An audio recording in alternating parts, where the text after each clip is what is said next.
నమస్కారం, B news కి స్వాగతం. నేను మీ మహంతి. ముందుకి నేటి ముఖ్యాంశాలు. ఏపీలో 2 ఐపీఎస్ అధికారులను బదిలీ చేసిన ఎన్నికల సంఘం. వారి స్థానాల్లో ఏపీ ఇంటెలిజెన్స్ డీజీగా కుమార్ విశ్వజిత్, విజయవాడ సిపిగా పిహెచ్డి రామకృష్ణను నియమిస్తూ ఎన్నికల సంఘం ఉత్తర్వులు జారీ. ఏప్రిల్ 25వ తేదీన బాధ్యతలు చేపట్టాలని వారికి ఎన్నికల సంఘం ఆదేశం. పశ్చిమ బీజేపీ కార్యాలయంలో కూటమి అభ్యర్థి సృజనా చౌదరి సమక్షంలో బీజేపీలో చేరికలు. పార్టీ కండువా కప్పి స్వాగతించిన సృజనా చౌదరి, వైసీపీ పాలన పోయి కూటమి పాలన కావాలని రాష్ట్ర ప్రజలు అనుకుంటున్నారని సృజనా వెల్లడి. వైసీపీ ప్రభుత్వం వచ్చాక 2 సంవత్సరాలు కరోనాను ఎదుర్కొందని పశ్చిమ వైసీపీ అభ్యర్థి ఆసిఫ్ వెల్లడి. కరోనాలో కూడా జగనన్న సంక్షేమ పథకాలతో సమర్థవంతమైన ప్రజా పాలన చేశారన్న ఆసిఫ్. రానున్న ఎన్నికల్లో గెలిచేది వైసీపీ పార్టీ మాత్రమేనని ఆసిఫ్ వెల్లడి. మతాల మధ్య చిచ్చురేపే రాజకీయాలు చేస్తున్న మతోన్మాద బీజేపీతో పోరాడుతున్నామని ఇండియా కూటమి అభ్యర్థి సిపిఐ కోటేశ్వరరావు వెల్లడి. శాంతియుతంగా ఉండే విజయవాడ నగర ప్రజలు బీజేపీ వారి గ్రూపుకి తగిన రీతిలో బుద్ధి చెప్పాలని విజ్ఞప్తి. 175కి 175 అసెంబ్లీ స్థానాలు, 25కి 25 ఎంపీ స్థానాలు గెలవాల్సిందే అని సీఎం జగన్ సమరశంఖం పూరించారు. డబుల్ సెంచరీ సాధించేందుకు మీరంతా సిద్ధమని ప్రశ్నించారు. రేపటి ఎన్నికల్లో జగన్ కు ఓటేస్తే పథకాలన్నీ కొనసాగుతాయి, చంద్రబాబుకు ఓటేస్తే పథకాలకు ముగింపేనని అన్నారు. సీఎం జగన్ టెక్కలి నియోజకవర్గం అక్కవరంలో ఏర్పాటు చేసిన మేమంతా సిద్ధం బహిరంగ సభకు హాజరయ్యారు. ఈ సాయంత్రం వేళ అక్కవరంలో సిక్కులు, సింహాలు కనిపిస్తున్నాయని ప్రజలను ఉద్దేశించి వ్యాఖ్యానించారు. పేద ప్రజల గుండె చప్పుళ్లే ఈ సిద్ధం సభలు అని అభివర్ణించారు. ఈసారి 175కి 175 అసెంబ్లీ స్థానాలు, 25కి 25 ఎంపీ స్థానాలు గెలవాల్సిందే అని సమరశంఖం పూరించారు. డబుల్ సెంచరీ సాధించేందుకు మీరంతా సిద్ధమా అని ప్రశ్నించారు. రేపటి ఎన్నికల్లో జగన్కు ఓటేస్తే పథకాలన్నీ కొనసాగుతాయి, చంద్రబాబుకు ఓటేస్తే పథకాలకు ముగింపేనని అన్నారు. ఈ 5 ఏళ్లలో మీకు మంచి జరిగి ఉంటే మీ బిడ్డకు మీరే సైనికులుగా నిలవండి. కూటమి మోసాలకు చెంప చెల్లుమనిపించేలా ఓటుతో జవాబు చెప్పండి అని సీఎం జగన్ పిలుపునిచ్చారు. ఎన్నికలు కాగానే మేనిఫెస్టోను చెత్తబుట్టలో పడేసే చంద్రబాబు సంస్కృతిని గతంలో చూశాం. కానీ మేనిఫెస్టోను ఒక బైబిల్లా, ఒక ఖురాన్గా, ఒక భగవద్గీతగా భావిస్తూ ఏవైతే హామీలు ఇచ్చామో అందులో 99% నెరవేర్చామని సగర్వంగా చెబుతున్నాను అని అన్నారు. చంద్రబాబు పరిస్థితి చూస్తే అనేక పార్టీలతో పొత్తులు పెట్టుకొని దిగజారిపోయారు. 4 మంచి పనులు చేశానని చెప్పుకోలేని చంద్రబాబు రోజు తిట్టించడమే పనిగా పెట్టుకున్నాడు. వాళ్ళ ఛానళ్లు, వాళ్ళ పత్రికల్లో అదో ఘనకార్యం అన్నట్టుగా చూపిస్తారు. ఇది గొప్ప రాజకీయం అవుతుందా అని ప్రశ్నించారు. 25 పార్లమెంట్లకు 25 పార్లమెంట్లు, 175 అసెంబ్లీ స్థానాలకు 175 అసెంబ్లీ స్థానాలు, మొత్తంగా డబుల్ సెంచరీ కొట్టేందుకు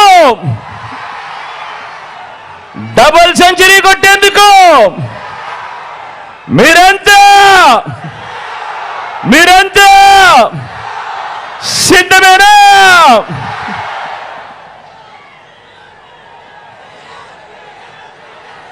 ఇంటింటి భవిష్యత్తులో పథకాల కొనసాగింపును నిర్ణయించే ఎన్నికలు మరో 18 రోజుల్లో జరగబోతా ఉన్నాయి. ఈ ఎన్నికలు కేవలం ఎమ్మెల్యేలను, కేవలం ఎంపీలను ఎన్నుకునేందుకు జరిగే ఎన్నికలు మాత్రమే కావు. ఈ ఎన్నికలు ఈ 58 నెలల కాలంలో బలమైన పునాదులతో పేదల కోసం తీసుకువచ్చిన అనేక సంస్కరణలు, అనేక పథకాలు, ఇవన్నీ కూడా కొనసాగాల లేదా వద్దా అన్నది నిర్ణయించే ఎన్నికలు ఈ జరగబోతా ఉన్న ఈ కురుక్షేత్రం. జగన్కు ఓటు వేస్తేనే పథకాలన్నీ కూడా కొనసాగుతాయి, చంద్రబాబుకు ఓటేస్తే పథకాలన్నీ ముగింపు. ఎన్నికలు వస్తే చాలు జగన్ శవాలతో శవరాజకీయాలతో వస్తున్నాడని చంద్రబాబు ఎద్దేవా చేశారు. జగన్ ఒక్క ఛాన్స్ అంటూ వచ్చాడని ఆ ఛాన్స్ అయిపోయిందని స్పష్టం చేశారు. రాష్ట్రంలో కూటమి అధికారంలోకి రాకుండా ఎవరు అడ్డుకోలేరని చంద్రబాబు ఉద్ఘాటించారు. టీడీపీ అధినేత చంద్రబాబు జనసేనాని పవన్ కళ్యాణ్ విజయనగరంలో కూటమి తరపున ఉమ్మడి ప్రచార సభకు హాజరయ్యారు. ఈ సందర్భంగా చంద్రబాబు ప్రసంగిస్తూ జగన్ను ఓడించడానికి రాష్ట్ర ప్రజలు సిద్ధంగా ఉన్నారని తెలిపారు. కూటమి సభలకు జనం పోటెత్తుతూ ఉండడమే అందుకు నిదర్శనమని అన్నారు. మందు, బిర్యానీ, డబ్బు ఇస్తున్న జగన్ మీటింగులు జనం లేక వెలవెలబోతున్నాయని, కానీ కూటమి సభకు ప్రజలు స్వచ్ఛందంగా తరలి వస్తున్నారని, ఎక్కడ సభ పెట్టినా మన మీటింగులు కలకలా అంటూ హర్షం వెల్లిబూచారు. కూటమి సభలకు వస్తున్న స్పందన చూసి వైసీపీ నేతలు ఆందోళన చెందుతున్నారని తెలిపారు. ఎన్ని ప్రలోభాలు పెట్టినా వైసీపీ నేతలకు డిపాజిట్లు కూడా రావని స్పష్టం చేశారు. ఎన్నికలు వస్తే చాలు జగన్ శవాలతో శవరాజకీయాలతో వస్తున్నాడని చంద్రబాబు ఎద్దేవా చేశారు. జగన్ ఒక్క ఛాన్స్ అంటూ వచ్చాడని ఆ ఛాన్స్ అయిపోయిందని స్పష్టం చేశారు. ప్రజల్లో తిరుగుబాటు వచ్చిన సంగతి స్పష్టంగా కనిపిస్తున్నది. ఈసారి ఎన్నికల్లో వైసీపీకి డిపాజిట్లు గల్లంతేనని అన్నారు. రాష్ట్రంలో కూటమి అధికారంలోకి రాకుండా ఎవరు అడ్డుకోలేరని చంద్రబాబు ఉద్ఘాటించారు. విజయం కూటమిదే, అవునా కాదా అని అడుగుతున్నా. గట్టిగా చప్పట్లు కొట్టి జగన్మోహన్ రెడ్డి ఎక్కడున్నాడో నాకు తెలియదు, అతని గుండెల్లో రైళ్లు పరిగెత్తించే విధంగా గట్టిగా చప్పట్లు కొట్టి చెప్పండి. జగన్, నువ్వన్నావు ఒక సైకోగా సిద్ధం అన్నావు, మేము సిద్ధం అని చెప్పి మళ్ళా ముందుకొచ్చావు. నిన్ను ఓడించడానికి ప్రజలు సిద్ధం, అవునా కాదా తమ్ముళ్ళు అడుగుతున్నా. జగన్ మీటింగులు వెలవెల, మన మీటింగులు కళకళ. నేను పవన్ కళ్యాణ్, కేంద్రంలో నరేంద్ర మోడీ, మాది సూపర్ హిట్. ఈ కాంబినేషన్ ఎక్కడా లేదని మరొకసారి మీ అందరికీ విజ్ఞప్తి చేస్తున్నా. వైసీపీ అవినీతి కోటను ఈ ఎన్నికల్లో బద్దలు కొట్టబోతున్నామని సమరశంఖం పూరించారు. విజయనగరం సభ చూసి జగన్ కు వెన్నులో చలి వస్తుంటుందని వ్యంగ్యం ప్రదర్శించారు. యువత మార్పు కావాలని బలంగా కోరుకుంటుందని, విజయనగరంలో అడుగు పెట్టగానే విజయం ఖాయమని అర్థమైందన్నారు. టీడీపీ అధినేత చంద్రబాబు జనసేనాని పవన్ కళ్యాణ్ విజయనగరంలో కూటమి తరపున ఉమ్మడి ప్రచార సభకు హాజరయ్యారు. జనసేనాని పవన్ కళ్యాణ్ విజయనగరం సభలో ప్రసంగిస్తూ విజయనగరంలో అడుగు పెట్టగానే విజయం ఖాయమని అర్థమైందని అన్నారు. వైసీపీ అవినీతి కోటను ఈ ఎన్నికల్లో బద్దలు కొట్టబోతున్నామని సమరశంఖం పూరించారు. విజయనగరం సభ చూసి జగన్కు వెన్నుల చలి వస్తూ ఉంటుందని వ్యంగ్యం ప్రదర్శించారు. చంద్రబాబు వంటి అనుభవజ్ఞులైన నాయకుడు రాష్ట్రానికి అవసరమని అన్నారు. జైల్లో పెట్టిన చంద్రబాబులో ఏమాత్రం ధైర్యం తగ్గలేదని, తాను జైలుకు వెళ్లి చూసినప్పుడు చంద్రబాబు ఎంతో నిర్భరంగా కనిపించారని పవన్ కళ్యాణ్ కొనియాడారు. రాజకీయ పోరాటం చేయడమే చంద్రబాబుకు తెలుసని పేర్కొన్నారు. రాష్ట్రంలో ఎవరు ఆనందంగా ఉండడం జగన్కు ఇష్టం లేదని విమర్శించారు. యువత మార్పు కావాలని బలంగా కోరుకుంటుందని తెలిపారు. విద్య, వైద్యం, ఉద్యోగం కావాలని యువత ఆశిస్తుందని పేర్కొన్నారు. అన్నిటిలోనూ రాష్ట్రం వెనుకంజలో ఉందని అన్నారు. ఒక్క గంజాయిలో మాత్రమే రాష్ట్రం నెంబర్ 1గా ఉందని పవన్ కళ్యాణ్ ఎద్దేవా చేశారు. నగరంలోకి అడుగు పెట్టగానే వైసీపీ అవినీతి కోట బద్దలైపోయింది. విజయనగరంలో యువశక్తి ఆడపడుచులు దారి పొడుగుతా నిరాజనాలు పలుకుతూ జనసేన, టీడీపీ, భారతీయ జనతా పార్టీ కూటమికి బలంగా మీరు మద్దతు ఇచ్చిన తీరు, మీరు ఆహ్వానించిన తీరు మేము గుండెల్లో పెట్టుకుంటాం. ముఖ్యంగా విజయనగరానికి ఎప్పుడొచ్చినా నాకు వీధుల్లోకి వచ్చి యువత మాకు మార్పు కావాలి, మార్పు కావాలి, విద్య, వైద్యం, ఉపాధి అవకాశాలు కావాలని మీ గుండె చప్పుడు నేను ఎప్పుడు చూస్తాను. 2021లో మీ గుండె చప్పుడు వినే వైసీపీ వ్యతిరేక ఓటుని చీల్చనివ్వం. టీడీపీ, జనసేన, భారతీయ జనతా పార్టీ రాజకీయాలు అధికారం కోసం ఎంతకైనా దిగజారే వ్యక్తి సీఎం జగన్ అని ఏపీ కాంగ్రెస్ అధ్యక్షురాలు షర్మిల విమర్శించారు. వైఎస్ జగన్మోహన్ రెడ్డి ఒక తాగుబోతు అని బొత్స సత్యనారాయణ గతంలో అన్నారని, తమ తల్లి విజయమ్మ గురించి కూడా బొత్స కించపరిచే వ్యాఖ్యలు చేశారని మండిపడ్డారు. అలాంటి వ్యక్తి ఇప్పుడు జగన్ ప్రభుత్వంలో మంత్రిగా ఉన్నారని విమర్శించారు. తమ తల్లిదండ్రుల గురించి నీచంగా మాట్లాడిన బొత్స ఇప్పుడు జగన్ కు తండ్రి సమానులయ్యారా అని ఆగ్రహం వ్యక్తం చేశారు. జగన్ కేబినెట్ లో ఉన్న వాళ్ళంతా గతంలో వైఎస్ ను తిట్టిన వాళ్ళేనని చెప్పారు. ఇదే బొత్స గతంలో జగన్ కు ఉరివేయాలని అన్నారని తెలిపారు. తీసుకున్నాడు చంద్రబాబు గారు. తీరా 5వ సంవత్సరానికి వచ్చేసరికి ముఖ్యమంత్రి పదవి అయిపోయేసరికి చంద్రబాబు గారు అసలు అవసరమే లేదు ప్రత్యేక హోదా అన్నారు. అప్పటికి చంద్రబాబు గారు అప్పటికి ప్రతిపక్ష నాయకుడు జగన్మోహన్ రెడ్డి గారు ఆ రోజు జగన్మోహన్ రెడ్డి గారు చెప్పిన మాట, నాకు ఓట్లేయండి, నేను బీజేపీ పార్టీ మెడలు వంచైనా సరే ప్రత్యేక హోదా తీసుకొస్తాను అన్నాడు. ఆ రోజు జగన్మోహన్ రెడ్డి గారు చెప్పిన మాట, మూకుమ్మడి రాజీనామాలు చేద్దాం రండి అని తెలుగుదేశం వాళ్ళను కూడా ఛాలెంజ్ చేశారు. ఎందుకు ప్రత్యేక హోదా రాదో చూద్దాము అన్నారు. తీరా నమ్మి జగన్మోహన్ రెడ్డి గారికి ఓట్లేస్తే 5 సంవత్సరాలైంది. ఈ రోజుకి కనీసం ఒక్క నిజమైన ఉద్యమమైనా చేశాడా జగన్మోహన్ రెడ్డి గారి 5 సంవత్సరాలలో? ఒక్కసారైనా కొట్లాడుంటే మనకు ప్రత్యేక హోదా వచ్చిండు. 10 సంవత్సరాలు అయింది. 10 సంవత్సరాల క్రితం రావాల్సిన ప్రత్యేక హోదా ఈ రోజు వరకు రాలేదు. మరి వీళ్ళకి ఎందుకు ఓట్లేయాలి? వీళ్ళని ఎందుకు నమ్మాలి? వీళ్ళ స్వప్రయోజనాల కోసం మోడీకి గులాంగిరి చేస్తున్నారు. ఏ మోడీకి? మన రాష్ట్రానికి ఒక్క మేలు కూడా చేయని మోడీకి. మనకు ప్రత్యేక హోదా ఇవ్వడు మోడీ. సంవత్సరం మనకు వెన్నుపోటు పొడుస్తూనే ఉన్నాడు మోడీ. మనకు పోలవరం ప్రాజెక్టు డబ్బులు ఇవ్వడు మోడీ. మనకు కనీసం ఒక రాజధానికి కూడా డబ్బులు ఇవ్వరు. అయినా కూడా అదే బీజేపీ పార్టీ కొంగు పట్టుకొని డాన్సులు చేస్తున్నాడు. ఒక పక్క చంద్రబాబు గారు, ఇంకో పక్క జగన్మోహన్ రెడ్డి గారు. ఇద్దరికీ మోడీ కావాలట. చంద్రబాబు గారికి మోడీ కావాలట, జగన్మోహన్ రెడ్డి గారికి మోడీ కావాలా? ఎందుకంటే మోడీ గారు ప్రధానమంత్రి అధికారంలో ఉన్నారు కాబట్టి. మన రాష్ట్రంలో ఇక్కడ ఒక ట్రయాంగిల్ లవ్ స్టోరీ నడుస్తుంది. వాస్తవం కాదా? ఇద్దరికీ మోడీ కావాలట.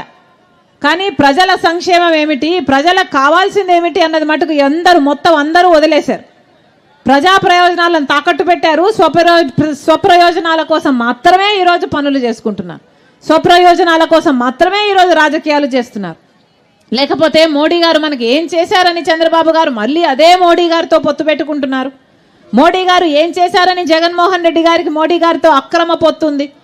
చంద్రబాబు గారికేమో బహిరంగంగా మోడీ గారితో పొత్తుంటే, జగన్మోహన్ రెడ్డి గారికి అక్రమంగా మోడీ గారితో పొత్తుంది. వాస్తవం కాదా? ఈరోజు ఏపీలో 2 ముఖ్యమైన ఐపీఎస్ అధికారులను కేంద్ర ఎన్నికల సంఘం బదిలీ చేయడం తెలిసిందే. ఎన్నికల కోడ్ నేపథ్యంలో రాష్ట్ర intelligence chief PSR Anjaneyulu, Vijayawada police commissioner Kanthi Rana టాటాలను ఈసీ బదిలీ చేసింది. వీరిద్దరి స్థానంలో నేడు నూతన నియామకాలు చేపట్టారు. ఏపీ ఇంటెలిజెన్స్ డీసీగా కుమార్ విశ్వజిత్, విజయవాడ సిపిగా పిహెచ్డి రామకృష్ణను నియమిస్తూ ఎన్నికల సంఘం ఉత్తర్వులు జారీ చేసింది.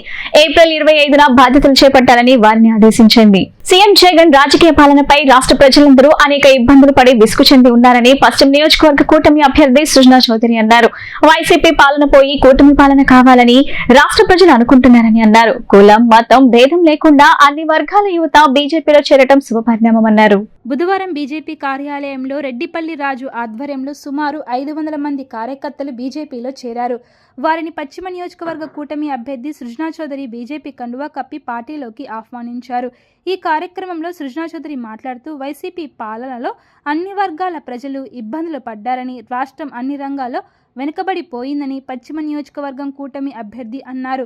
ఏపీలో ఎన్డీఏ కూటమి 10 కాలాల పాటు ఉంటుందని తెలిపారు. బీజేపీలో చేరిన యువతకు పార్టీ తరపున మంచి భవిష్యత్తు ఉంటుందని సృజనా చౌదరి భరోసా ఇచ్చారు. ఈ కార్యక్రమంలో ఎన్టీఆర్ జిల్లా బీజేపీ అధ్యక్షుడు అడ్డూరి శ్రీరామ్, బీజేపీ సీనియర్ నాయకులు చెన్నుపాటి శ్రీను, బీజేపీ జిల్లా ప్రధాన కార్యదర్శి బి శ్రీధర్, ఓబీసీ మోర్చా కోశాధికారి బివి పట్నాయక్, నియోజకవర్గ ఇన్ఛార్జ్ కె గణేష్ తదితరులు పాల్గొన్నారు. ఈ రోజు రెడ్డిపల్లి రాజు గారు, రాము, కుట్టి అందరూ కూడా గొప్ప నిర్ణయం తీసుకున్నారు. నేను వారితో మాట్లాడుతా ఉన్నాను. ఈ 5 సంవత్సరాలు అరాచక పాలన చూసినాక ఎవరైనా సరే 2 మంది కూడా వస్తా ఉన్నారు. అయితే రెడ్డిపల్లి రాజు గారు తీసుకుంటే చాలా సంతోషకరం. వాళ్ళకి మంచి భవిష్యత్తు లేదు. గత 10 సంవత్సరాల నుంచి భారతీయ జనతా పార్టీ భారతదేశాన్ని ఏ విధంగా ఒక అభివృద్ధి చేశారనేది అందరికీ తెలుసు. యువత ముందుకు తీసుకెళ్లే విషయంలో ప్రతి దాంట్లో కూడా ప్రధానమంత్రికి పార్ట్ 2. కాబట్టి రాజకీయవేత్తలు కూడా, రాజకీయ నాయకులందరూ కూడా మంచి మన మిత్రపక్షంతో జనసేన, తెలుగుదేశం పార్టీ 3 పార్టీ భావాలని గౌరవిస్తూ ఒక జాతీయ పార్టీ నడపాలనే ఉద్దేశంతో ఇప్పుడు మన కూటమి కూడా ఏర్పరచుకున్నాం. వైసీపీ ప్రభుత్వం వచ్చాక 2 ఏళ్ల పాటు కరోనాతో రాష్ట్ర ప్రభుత్వం కష్టాలను ఎదుర్కొందని, అయినా జగనన్న ప్రజా సంక్షేమానికి, రాష్ట్ర అభివృద్ధికి లోటు రాకుండా సమర్థవంతమైన ప్రజాపాలన చేశారని, అందువల్లే రాష్ట్రంలో ప్రజలు వైసీపీ పట్ల ఎంతో అభిమానంతో ఉన్నారని పశ్చిమ వైసీపీ అభ్యర్థి ఎస్కే ఆసిఫ్ అన్నారు. రానున్న ఎన్నికల్లో అఖండ మెజార్టీతో గెలిచి మళ్లీ జగనన్న సారథ్యంలో ప్రభుత్వం ఏర్పాటు చేయడం జరుగుతుందని ఆకాంక్షించారు. బుధవారం 56వ డివిజన్లో మహంకాళమ్మ గుడి రోడ్డు తదితర ప్రాంతాల్లో ఎన్నికల ప్రచారంలో పాల్గొన్న ఆసిఫ్ మాట్లాడుతూ 5 ఏళ్ల పాలనలో 2 ఏళ్లు కరోనాతో ఇబ్బందులు పడ్డ జగనన్న ప్రభుత్వం ప్రజా సంక్షేమ పథకాలను ప్రజలకు అందించిందని, జగనన్న అమలు చేస్తున్న పథకాల వల్ల ప్రజలు ఆనందంగా జీవిస్తున్నారని, అందుకే వైసీపీ అభ్యర్థులకు రాష్ట్ర వ్యాప్తంగా బ్రహ్మరథం పడుతున్నారని అన్నారు. ఎన్నికల్లో వైసీపీ అఖండ విజయం సాధిస్తుందని తెలిపారు. ఈ ప్రాంతంలో రైల్వే స్థలంలో నివాసితుల ఇళ్ల పట్టాల సమస్య ఉందని, దాన్ని పరిష్కరించేందుకు కలెక్టర్, రైల్వే అధికారులతో చర్చించడం జరిగిందని, త్వరలో పరిష్కారం వస్తుందన్నారు. డివిజన్లో అనేక అభివృద్ధి కార్యక్రమాలు జరిగాయని తెలిపారు. ఈ కార్యక్రమంలో పాల్గొన్న డివిజన్ కార్పొరేటర్ ఎలకల చలపతిరావు మాట్లాడుతూ, నీతి నిజాయితీ ఉన్న నాయకుడు, చిత్తశుద్ధితో పనిచేసే ఆసిఫ్ని గెలిపించుకోవడం మన బాధ్యత అని, తద్వారా జగనన్నను గెలిపించుకోవాలని కోరారు. ఫ్యాన్ గుర్తుకు ఓటు వేసి పశ్చిమ నియోజకవర్గ వైసీపీ అభ్యర్థి ఆసిఫ్ని అఖండ మెజారిటీతో గెలిపించాలని ఎలకల చలపతిరావు కోరారు. ఏదైనా సరే మళ్ళీ అధికారం వచ్చిన వాళ్ళు గొడవ అవుతుందని వేరే పార్టీ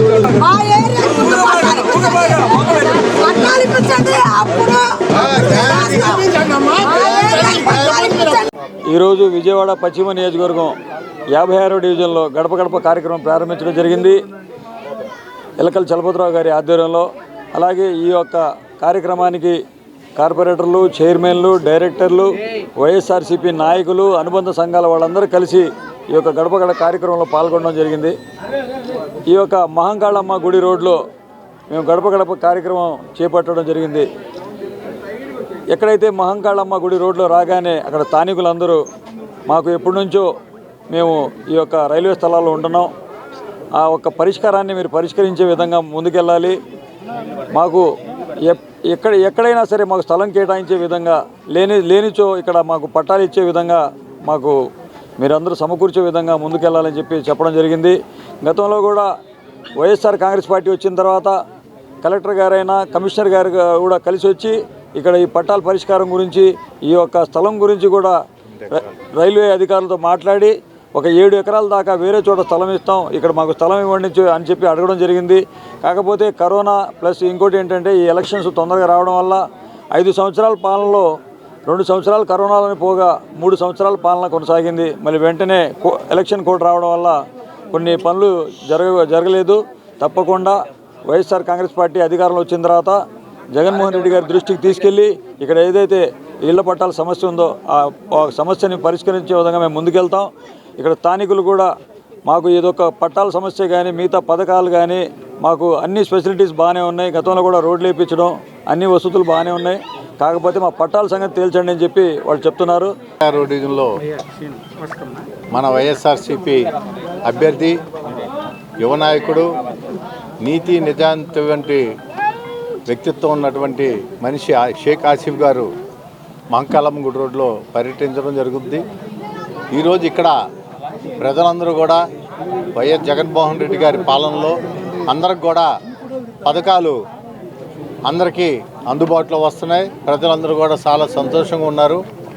ఈ విధంగా పథకాలు వస్తున్నటువంటి ప్రభుత్వాన్ని తప్పనిసరిగా ఆసిఫ్ గారికి, ఎంపీ గారికి ఓటు వేసి ప్రజలందరిలో కూడా చైతన్యం వచ్చి జగన్మోహన్ రెడ్డి గారి ప్రభుత్వాన్ని మళ్ళీ తీసుకురావడానికి ప్రజలందరూ కూడా ముఖ్య ఉద్దేశంతో ఉన్నారు. లౌకికవాద ప్రజాస్వామ్యాన్ని రక్షించే ఇండియా కూటమి ఒక పక్కన, మతాల మధ్య చిచ్చురేపే రాజకీయాలు చేస్తున్న మతోన్మాద బీజేపీ ఇంకో పక్కన ఎన్నికల్లో పోటీ చేస్తున్నాయని ఇండియా కూటమి బలపరిచిన సిపిఐ పశ్చిమ అభ్యర్థి జి కోటేశ్వరరావు తెలియజేశారు. శాంతియుతంగా ఉండే విజయవాడ నగర ప్రజలు బీజేపీ వారి గ్రూపుకు తగిన రీతిలో బుద్ధి చెప్పాలని ప్రజలకు విజ్ఞప్తి చేశారు. బుధవారం పశ్చిమ నియోజకవర్గం 55వ డివిజన్ ఇండియా కూటమి అభ్యర్థి పశ్చిమ అభ్యర్థి జి కోటేశ్వరరావు ఎన్నికల ప్రచారం నిర్వహించారు.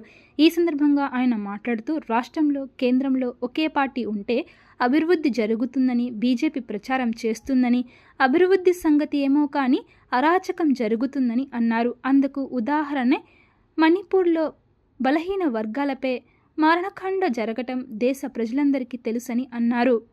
విజయవాడ నగరాన్ని అభివృద్ధి చేసిన కమ్యూనిస్టులను గెలిపించుకోవాలని ప్రజలకు విజ్ఞప్తి చేశారు. చట్టసభలో ప్రజల సమస్యలను వినిపించే కమ్యూనిస్టులను గెలిపించుకోవాలని కోరారు. నోట్ల కట్లతో ఓట్లు వేయించుకొని ఢిల్లీ నుంచి పాలన చేయాలనుకునే పార్టీలకు తగిన రీతిలో ప్రజలు బుద్ధి చెప్పాలని కోరారు. పశ్చిమ నియోజకవర్గంలో సిపిఐ పార్టీ అభ్యర్థిగా తనకు కంకి కొడవలి గుర్తుపై ఓటు వేసి గెలిపించవలసిందిగా ప్రజలకు విజ్ఞప్తి చేశారు. ఈ కార్యక్రమంలో పాల్గొన్న కార్పొరేటర్ బోయ సత్యబాబు మాట్లాడుతూ దేశ ప్రధాని దిగజారిన వ్యాఖ్యలు చేస్తున్నారని, దేశంలో నిరుద్యోగ సమస్య, అధిక ధరల సమస్య, మౌలిక సదుపాయాల కల్పనలో వెనుకబాటుతనం వంటి సమస్యలను వదిలివేసి అబద్ధాలను ప్రచారం చేస్తూ ప్రజలను పక్కద్రోవ పట్టిస్తున్నారని, మత ప్రతిపాదికన ప్రజలు విడిపోయి కొట్టుకు చచ్చిపోయినా పర్వాలేదు కానీ తన పదవి మాత్రం పదిలంగా ఉండాలన్న ఆలోచనతో మోడీ రాజకీయాలు చేస్తున్నారని విమర్శించారు. ప్రధాని దేశభక్తుడిగా ప్రచారం చేసుకుంటూ దేశద్రోహిగా ప్రవర్తిస్తున్నారని ఆరోపించారు. పార్టీలకు బుద్ధి చెప్పి లౌకికవాద పార్టీలకు పట్టం కట్టాలని ప్రజలను కోరారు.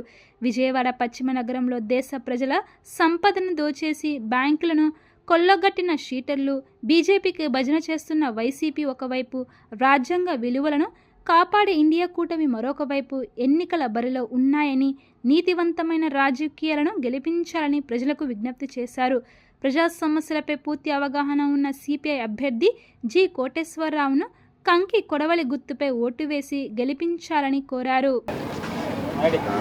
లౌకిక ప్రజాస్వామ్యాన్ని పరిరక్షించేటటువంటి ఇండియా కూటమి ఒక ప్రక్కన, మతాల మధ్య చిచ్చు రేపుతూ రాజకీయ లబ్ధి పొందేటటువంటి మతోన్మాద బీజేపీ వారి గ్రూపు ఒక పక్కన పోటీ చేస్తూ ఉన్నాయి. ఈ సందర్భంగా ప్రజానికానికి అందరూ కూడా విజ్ఞప్తి చేసేది, విజయవాడ నగరంలో శాంతియుతంగా ఉండేటటువంటి నగరం. ఈ నగరంలో మతాల మధ్య చిచ్చురేపి మారణకాండని సృష్టించేటటువంటి బీజేపీకి బుద్ధి చెప్పవలసిందిగా ప్రజానికానికి అందరూ కూడా విజ్ఞప్తి చేస్తూ ఉన్నాం. ఇప్పటికే అనేక రాష్ట్రాల్లో చూసాం, డబుల్ ఇంజిన్ సర్కార్ పేరుతోటి రాష్ట్రంలో ఉండేటటువంటి ప్రభుత్వం, కేంద్రంలో ఉండేటటువంటి ఒకే ప్రభుత్వం ఉంటే అభివృద్ధి జరుగుద్దని చెప్పి బీజేపీ ప్రచారం చేస్తూ ఉంటుంది. కానీ అభివృద్ధి కాదు, అరాచకం జరుగుతుంది. ఆ అరాచకమే మణిపూర్లో మారణకాండ. మణిపూర్లో మైనారిటీల పైన ఓచకోత కోసినటువంటి బీజేపీ విధానాల్ని ఒక్కసారి ప్రజలందరూ కూడా గుర్తుంచుకోవాల్సినటువంటి ప్రమాదం ఆసన్నమైందని, అందుకే ఈ ఇండియా కూటమి అభ్యర్థిగా విజయవాడ నగరంలో కొండ ప్రాంతాలే కాదు దిగువ ప్రాంతాలను కూడా సమతుల్యంగా నగరాన్ని అభివృద్ధి చేసినటువంటి కమ్యూనిస్టులు ఈ రోజున ఇండియా కూటమి తరఫున విజయవాడ పశ్చిమ నియోజకవర్గంలో పోటీ చేస్తూ ఉన్నాం. ప్రజానికానికి అందరూ కూడా విజ్ఞప్తి చేసేది, ఖచ్చితంగా ప్రశ్నించేటటువంటి గొంతుక, మాట్లాడేటటువంటి గొంతుక, ప్రజల సమస్యల్ని చట్టసభల్లో వినిపించేటటువంటి కమ్యూనిస్టులకు అవకాశం కల్పించమని చెప్పి ఈ సందర్భంగా విజ్ఞప్తి చేస్తూ ఉన్నాం. దేశం యొక్క ఐక్యతని, మత సామరస్యాన్ని విచ్ఛిన్నం చేస్తున్నటువంటి బీజేపీ ఈరోజు ప్రధానమంత్రి ఎంత దిగజారాడంటే, చేసిన అభివృద్ధి పనుల గురించి కానీ, దేశం ఎదుర్కొంటున్న అధిక ధరల సమస్య, నిరుద్యోగ సమస్య, ఇటువంటి ముఖ్యమైన అంశాలని పక్కదారి పట్టించి ఒక తరగతి మీ తాలిబొట్లు తెంచేస్తుంది, ఇంకో తరగతి జనసంఖ్య పెరిగిపోతుంది, మీ సంపద అంతా వేరే తరగతి తరలించబడుతుందని చెప్పి ఈరోజు మోడీ అబద్ధాలని ప్రచారం చేస్తూ దేశ ప్రజల మధ్య చిచ్చు రేపుతున్నాడు. అంటే ఈయన ప్రజలు మత విభజన జరిగి మత ఘర్షణల ద్వారా కొట్టుకొని చనిపోయినా కానీ దీని ఆధారంగా నాకు అధికారం కావాలి తప్ప దేశం ఐక్యంగా ఉండాలి, సామరస్యంగా ఉండాలి అనే ఈయనకి దేశం పట్ల భక్తి లేదు.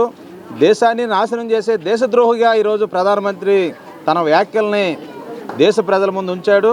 కాబట్టి దేశం ప్రజల యొక్క ముఖ్యంగా ఈ రాష్ట్రంలో ఉన్నటువంటి ప్రజలు, మన విజయవాడ నగరంలో ప్రజలు ఆలోచించాల్సింది, ఇటువంటి మతోన్మాదాలని మళ్ళీ మనం దేశంలో గద్దెనెక్కించే అవకాశం కల్పిద్దామా? ఈ దేశాన్ని విచ్ఛిన్నం చేస్తున్నటువంటి బీజేపీకి మరి మన ఓటైన ఆయుధంతో ఓడించి బుద్ధి చెప్పే అవకాశం వచ్చింది. కాబట్టి ఖచ్చితంగా ఓడించి ఈ దేశాన్ని లౌకిక రాజ్యంగా ఉంచాలని కోరుకుంటున్నాం. విజయవాడ పశ్చిమ నియోజకవర్గాన్ని కనీవిని ఎరుగని రీతిలో అభివృద్ధి చేస్తామని, ప్రజల స్థితిగతులు తెలుసుకుంటూ మౌలిక వసతుల ప్రాధాన్యమే ధ్యేయంగా పనిచేస్తామని బీజేపీ అభ్యర్థి సుజనా చౌదరి, ఎంపీ అభ్యర్థి కేశినేని చిన్ని పశ్చిమ ప్రజలకు హామీ ఇచ్చారు. రానున్న ఎన్నికల్లో కూటమి విజయం తథ్యమని ధీమా వ్యక్తం చేశారు. పశ్చిమ నియోజకవర్గ అభివృద్ధి నిర్వహణ కమిటీ ఆధ్వర్యంలో బుధవారం మిల్క్ ప్రాజెక్ట్ ఫంక్షన్ హాల్లో మాటామంతి కార్యక్రమం నిర్వహించారు. ఈ కార్యక్రమానికి ముఖ్య అతిథులుగా పశ్చిమ బీజేపీ అభ్యర్థి సుజనా చౌదరి, టీడీపీ లోక్సభ అభ్యర్థి కేశినేని శివనాథ్ పాల్గొని నియోజకవర్గ ప్రజల సమస్యలు తెలుసుకుని పరిష్కార మార్గాలు సూచించారు. ప్రజాసేవకులుగా ప్రజల్లో ఒకటిగా ఉంటూ మీకోసమే పనిచేస్తామని, ప్రజలకు తోడుగా అండగా ఉంటామని అన్నారు. పురోగమనం దిశగా అడుగులు వేస్తూ ప్రజలకు నిత్యం సామాజిక పరంగా చేయూతను ఇస్తామన్నారు. పశ్చిమ అభివృద్ధి కోసం ప్రజలతో మమేకమే సలహాలు, సూచనలు తీసుకొని నియోజకవర్గ అభివృద్ధికి కృషి చేస్తామని తెలిపారు. ఈ కార్యక్రమంలో పశ్చిమ నియోజకవర్గ నిర్వహణ కమిటీ సభ్యులు శ్రీనివాస్, రమేష్, వెంకటేశ్వరరావు, చంటి, శ్రీనివాస్, పైల సతీష్, వెంకటేశ్వరరావు తదితరులు పాల్గొన్నారు. అనేక కులాలు, అనేక మతాల వాళ్ళు అందరూ కలిసి ఒక మాటామంతి ప్రోగ్రాం పెట్టడం జరిగింది. నన్ను, చిన్ని గారిని ఎంపీ క్యాండిడేట్, ఎమ్మెల్యే క్యాండిడేట్ కూడా పిలిచారు. వాళ్ళకి అనేక సమస్యలు మా దృష్టికి తీసుకురావడం జరిగింది. ఆ సమస్యలన్నీ కూడా ఒకదాని తర్వాత ఒకటి పరిష్కార మార్గంగా ముందుకు తీసుకెళ్లే విధంగా ఎలా అనేది కూడా కొన్ని చెప్పాము. ఇంకా సమస్యలు ఎక్కువ ఉండటం వల్ల, సమయాభావం ఉండటం వలన మళ్ళీ ఇంకో తయారు చేసి వాటన్నిటికీ సమాధానం చెప్తామని చెప్పాం.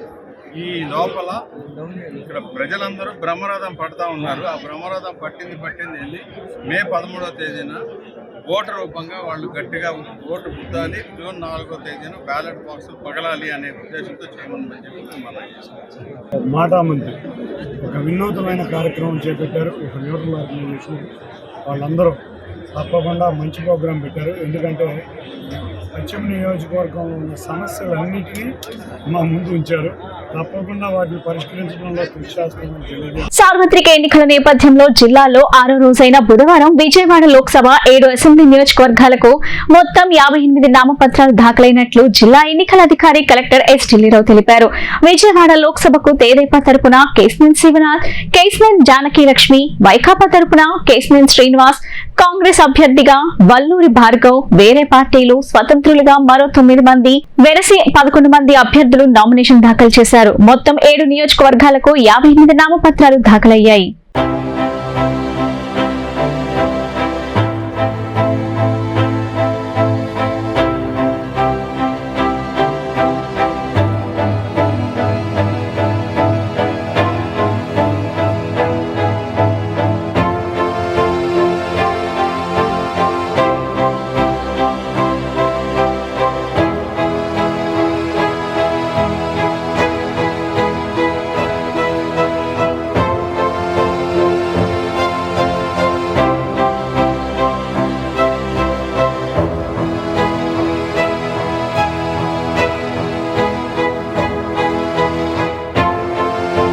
ఇంద్రకీలాద్రిపై శ్రీ దుర్గా మల్లేశ్వర స్వామివారి దేవస్థానంలో ఈ నెల 19వ నుంచి ప్రారంభమైన చైత్రమాస బ్రహ్మోత్సవాలు పూర్ణాహుతితో బుధవారం ముగిశాయి. పూజా ద్రవ్యాలను పట్టు వస్త్రంలో ఉంచి 3 సార్లు యాగశాల చుట్టూ ఋత్వికులు ప్రదక్షిణ చేసి దానిని హోమగుండంలో అగ్నిదేవునికి సమర్పించడంతో పూర్ణాహుతి తంతు ముగిసింది. అనంతరం ధాన్య కోట్నోత్సవం, వసంతోత్సవం, దుర్గాఘాట్లో కళ్యాణమూర్తులకు అవభృత స్థానాలను శాస్త్రోక్తంగా చేయించారు. గంగా పార్వతి సమేత శ్రీ దుర్గా మల్లేశ్వర స్వామివార్ల ఉత్సవమూర్తులను దుర్గాఘాట్ వద్ద జల విహార కార్యక్రమాన్ని భక్తుల సమక్షంలో నిర్వహించారు. ఈవో రామారావు, స్థానాచార్య శివప్రసాద్ శర్మ, వైదిక కమిటీ సభ్యులు శ్రీనివాస్ శాస్త్రి, యజ్ఞ నారాయణ శర్మ, ఏఈఓ రమేష్ పాల్గొన్నారు.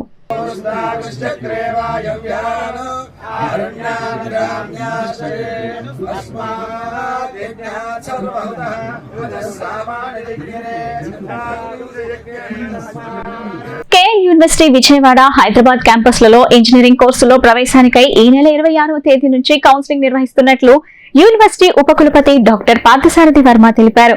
ఇంజనీరింగ్ విభాగంలో CSE, IT, IoT, ECE, mechanical, civil, electrical, artificial intelligence, data science, biotechnology వంటి కోర్సులను అందిస్తున్నట్లు పేర్కొన్నారు. కౌన్సిలింగ్ కు వచ్చే విద్యార్థులు సంబంధిత డాక్యుమెంట్స్ తప్పనిసరిగా తీసుకోవాలని సూచించారు.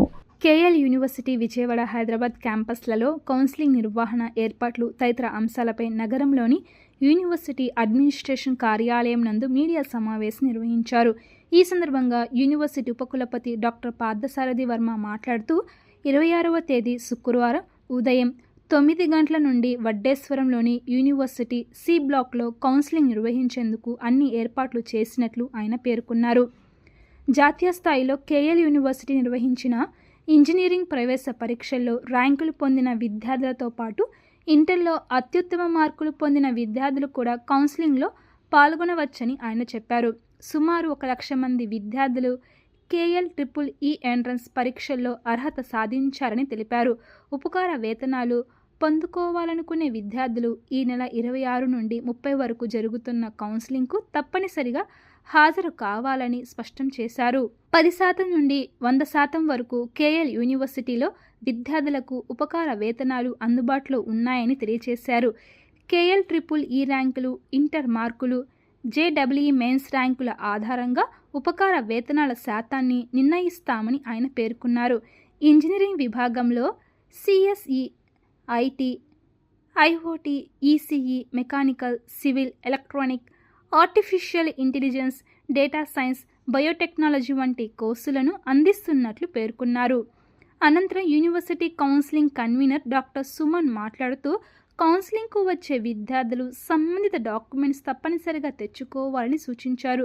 మెరిట్ విద్యార్థులకు స్కాలర్షిప్ సదుపాయం అందిస్తున్నట్లు చెప్పారు. ఈ కార్యక్రమంలో varsity vice chancellor doctor G Parthasarathi Varma, counselling convener doctor M Suman, admissions director doctor J Srinivasarao తదితరులు పాల్గొన్నారు. అందరికీ నమస్కారం అండి. KL university 44 years of history ఉండి ఆల్మోస్ట్ 60,000 స్టూడెంట్స్ని వరల్డ్ వైడ్ డిఫరెంట్ పొజిషన్స్లో డిఫరెంట్ వర్క్ఫోర్స్ని యాక్టివిటీ చేయడానికి వాళ్ళందరినీ ప్రొడ్యూస్ చేయడం జరిగింది. సో వీళ్ళందరూ కూడా వరల్డ్లో అన్ని ప్లేస్లోనూ మంచి మంచి జాబ్స్లోనూ ఎంటర్ప్రినర్స్గా, మంచి ప్లేస్మెంట్స్ తోటి, మంచి వైస్ ప్రెసిడెంట్స్గా, CEOస్గా ఆల్మోస్ట్ డిఫరెంట్ కంపెనీస్లో ఉన్నాం. ఈ కేఎల్ యూనివర్సిటీకి యొక్క బ్రాండ్ నేమ్ క్రియేట్ అవ్వడం జరిగింది. ఈ సంవత్సరం అడ్మిషన్స్కి మాకు KLEE అనే ఎగ్జామినేషన్ ఉంటుంది. ఇంజనీరింగ్కి KLEE examination all over India జరగడం జరుగుతుంది. సో దీనికి ఆల్మోస్ట్ 150,000 మంది స్టూడెంట్స్ రాయడం జరిగింది. దీంట్లో మేము 1,00,000 వరకు కూడా క్వాలిఫై అవ్వడం జరిగింది స్టూడెంట్స్. వాళ్ళందరికీ కూడా ఈ నెల 26 నుంచి 30వ తారీఖు వరకు కౌన్సిలింగ్ జరపడం జరుగుతుంది. సో దీన్ని ప్రతి ఒక్క స్టూడెంట్ కూడా ఆల్ ఓవర్ ఇండియా ఈ కౌన్సిలింగ్ డేట్స్ని అనౌన్స్ చేయడం జరిగింది. సో ఈ ఆపర్చునిటీ యూటిలైజ్ చేసుకుని కేఎల్ యూనివర్సిటీలో సీట్ సంపాదించడం కోసం ఈ కౌన్సిలింగ్ ఫార్మాట్స్లో ఇచ్చిన డేట్స్ ప్రకారంగా అటెండ్ అవ్వాల్సిందిగా పేరెంట్స్ అందరినీ తెలియజేయడం జరిగింది. ఈ అవకాశాన్ని ఉపయోగించుకోవాల్సిందిగా ప్రతి ఒక్కరికి కూడా ఈ పత్రికాముఖంగా అందరికీ తెలియజేయడం జరుగుతుంది. కేఎల్ యూనివర్సిటీ ప్రతి సంవత్సరం కండక్ట్ చేసే విధంగా ఈ సంవత్సరం కూడా 2024 విద్యా సంవత్సరానికి కౌన్సిలింగ్ ప్రక్రియ స్టార్ట్ చేసింది. ఈ కౌన్సిలింగ్కి రావడం వల్ల స్టూడెంట్స్కి కలిగే ప్రయోజనాలు, ఎవరైతే ఈ KLEE ఎంట్రన్స్ ఎగ్జామ్లో ర్యాంకు సాధించారో వాళ్ళందరికీ మెరిట్ పరంగా 10% నుంచి 100% వరకు ఫీజులో రాయితీలు వస్తాయి. దాదాపు ఇందాక మా VC గారు చెప్పినట్టు దాదాపు 1,00,000 మంది విద్యార్థులకి ర్యాంకులు ఇచ్చాము ఈ సంవత్సరం. 1,00,000 మంది అంటే మా దగ్గర ఉన్న సీట్లు విజయవాడ కానీ హైదరాబాద్ క్యాంపస్లో కానీ 5,000 సీట్లు మాత్రమే ఉన్నాయి. 5 నుంచి 6,000 సీట్లు ఉన్నాయి అంతే. సో ఈ 5,000 నుంచి 6,000 సీట్లకి ఉన్న కాంపిటీషను 1,00,000 మంది. సో ఈ 1,00,000 మంది విద్యార్థులకి మెరిట్ పరంగా వాళ్ళకి స్కాలర్షిప్లు, వాళ్ళకి కావాల్సిన క్యాంపస్లో, వాళ్ళకి కావాల్సిన బ్రాంచ్లో వాళ్ళకి కావాల్సిన కోర్సు జాయిన్ అవ్వాలంటే ఒక్కటే మార్గం ఈ కౌన్సిలింగ్కి అటెండ్ అవటం. రేపు 26 తారీఖు నుంచి 30 వరకు జరిగే ఈ కౌన్సిలింగ్ ప్రక్రియలో స్టూడెంట్స్ ఆప్షన్స్, వాళ్ళకి కౌన్సిలింగ్ ఏ కోర్స్ తీసుకుంటే వాళ్ళకి బాగుంటుంది, ఏ క్యాంపస్ అయితే వాళ్ళకి బాగుంటుందనే ఉద్దేశంతో వాళ్ళ కౌన్సిలింగ్ చేయడం జరుగుతుంది. మా ఎగ్జామ్ రాసిన వాళ్ళే కాకుండా ఇంటర్మీడియట్ మార్కుల ఆధారంగా, అట్లాగే రేపు జేఈ సెకండ్ ఫేజ్ కూడా రిజల్ట్స్ రాబోతున్నాయి. జేఈ బేస్ చేసుకొని కూడా వాళ్ళకి స్కాలర్షిప్స్లో ఉన్నాయి. 96% దాటితే 100% ఫీజులో రాయితీ ఉంది. ₹1 కూడా 4 సంవత్సరాలు కట్టాల్సిన అవసరం లేదు జేఈలో టాపర్స్కి. అలాగే 95 వస్తే 50% ఉంది. ఇట్లాంటివన్నీ కూడా బెనిఫిట్స్ పొందాలి అంటే ఈ కౌన్సిలింగ్ ద్వారానే జరుగుతుంది. ఈ కౌన్సిలింగ్కి సంబంధించి ఏదైతే ఈ కౌన్సిలింగ్ బ్రోచర్ ఉందో దీని వెబ్సైట్లో కూడా పెట్టాము. డే వైజ్ షెడ్యూల్ ఉంది. 26 తారీఖు ఏ ర్యాంక్ వాళ్ళు రావాలి, 27 తారీఖు ఏ ర్యాంకు రావాలి, 28 ఏ ర్యాంకు వాళ్ళు రావాలి, 29 ఎవరు రావాలి, 30 ఎవరు రావాలి అనేది వెబ్సైట్లో ఈ యొక్క కౌన్సిలింగ్ బుక్ని మేము వెబ్సైట్లో పొందుపరిచాము. ఆ డేట్స్ పరంగా, ఆ ర్యాంక్ పరంగా వాళ్ళు కౌన్సిలింగ్ ఇచ్చేస్తే వాళ్ళకి కావాల్సిన బెనిఫిట్స్ పొందడానికి అవకాశం ఉంటుంది. వార్తలు ముగించే ముందు ముఖ్యాంశాలు మరోసారి. ఏపీలో 2 ఐపీఎస్ అధికారులను బదిలీ చేసిన ఎన్నికల సంఘం. వారి స్థానాల్లో ఏపీ ఇంటెలిజెన్స్ డీజీగా కుమార్ విశ్వజిత్, విజయవాడ సిపిగా పిహెచ్డి రామకృష్ణను నియమిస్తూ ఎన్నికల సంఘం ఉత్తర్వులు జారీ.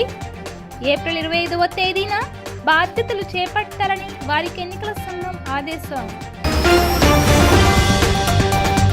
పశ్చిమ బీజేపీ కార్యాలయంలో కూటమి అభ్యర్థి సృజనా చౌదరి సమక్షంలో బీజేపీలో చేరికలు. పార్టీ కండువా కప్పి స్వాగతించిన సృజనా చౌదరి. వైసీపీ పాలన పోయి కూటమి పాలన కావాలని రాష్ట్ర ప్రజలు అనుకుంటున్నారని సృజనా వెల్లడి. వైసీపీ ప్రభుత్వం వచ్చాక 2 సంవత్సరాలు కరోనాను ఎదుర్కొందని పశ్చిమ వైసీపీ అభ్యర్థి ఆసిఫ్ వెల్లడి. కరోనాలో కూడా జగనన్న సంక్షేమ పథకాలతో సమర్థవంతమైన ప్రజా పాలన చేశారన్న ఆసిఫ్. రానున్న ఎన్నికల్లో గెలిచేది వైసీపీ పార్టీ మాత్రమేనని ఆసిఫ్ వెల్లడి. మతాల మధ్య చిచ్చురేపే రాజకీయాలు చేస్తున్న మతోన్మాద బీజేపీతో పోరాడుతున్నామని ఇండియా కూటమి అభ్యర్థి సిపిఐ కోటేశ్వరరావు వెల్లడి. శాంతియుతంగా ఉండే విజయవాడ నగర ప్రజలు బీజేపీ వారి గ్రూపుకి తగిన రీతిలో బుద్ధి చెప్పాలని విజ్ఞప్తి. ఈ బులెటిన్ ఇంతటితో సమాప్తం. తిరిగి మరో బులెటిన్ కలుద్దాం. నమస్కారం.